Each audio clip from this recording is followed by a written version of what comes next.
So the Galaxy S24 Ultra might have a problem.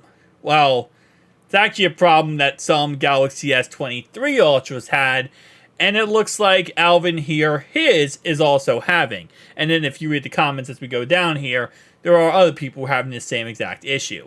Now, based on what I understand, this is an isolated thing. It's a small amount of a small batch that it looks like are having this problem. I don't think it's a widespread thing because there's a lot of people who say that they don't have this problem. They have no issue at all.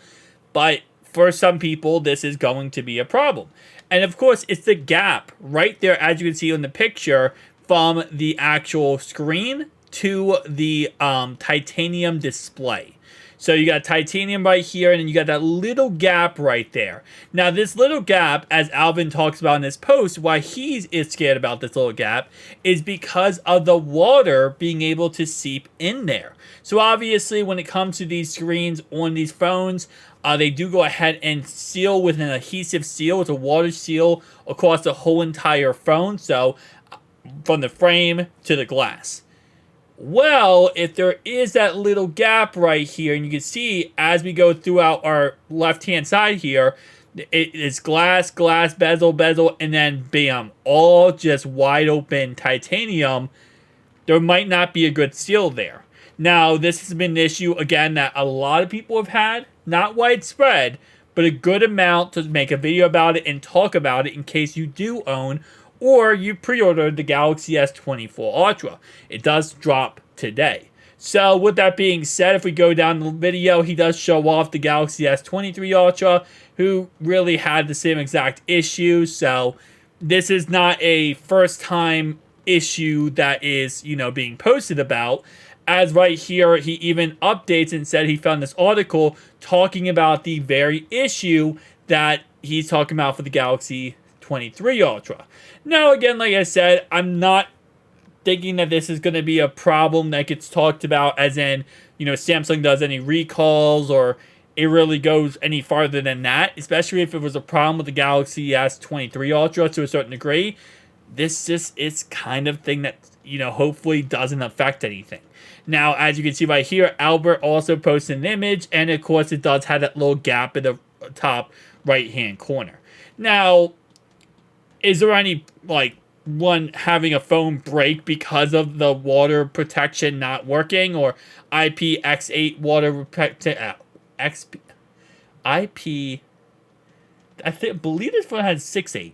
I want to say 6.8 water protection. No, I haven't seen any posts about that or any problems with that, but I don't think that many people right now, when the phone just came out today, have already, tested themselves taking this in the water and stuff like that. It'll be interesting to see if there are videos on YouTube that really dive into that. Pun intended. But again, like I said, it's just one of those things where it's like, especially when you spend as much money as you do on these cell phones, little things like this that could cause a problem down the line where maybe there's a little gap, water can get in, breaks your cell phone. It is definitely something to take in consideration. But hopefully there is no problems with this, and hopefully it is simply just the glass and a little bit of a gap between the glass and the frame, but there is nothing when it comes to, there's actually a full connection on the glass to the actual frame. That's what we're kind of scared about, is the gap is causing a non-connection. Now, stuff like this, as a chat right here posted, this is actually normal at the top of your phone. Especially near the earpiece, there is like a little cutout, a little groove for the earpiece. So this very top here is kind of somewhat normal. I would say somewhat normal here. And the reason I say that is because it should be, I think this is okay. I want to say this is okay. Because, for example, right, I recently fixed the Galaxy Note 20 Ultra, one of my phones.